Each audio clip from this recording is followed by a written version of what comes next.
فرض کن گذشته‌ات هیچ وقت از بین نرفته، فقط دیگه نمیتونی بهش دسترسی داشته باشی. خب این یعنی چی؟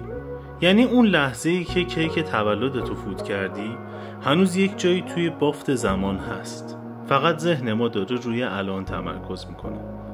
بعضی فیزیکدان‌ها مثل اینشتین میگن زمان یک توهمه، همه لحظه ها، گذشته، حال، آینده به شکل یک پیکر سه‌بعدی توی هستی وجود دارن، مثل صفحات یک کتاب که همه با هم هستن، ما فقط خط به خط جلو میریم.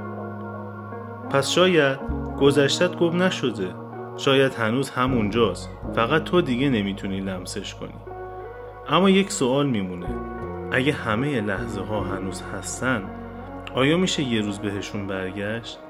آیا هر لحظه برای همیشه توی واقعیت ثبت شده؟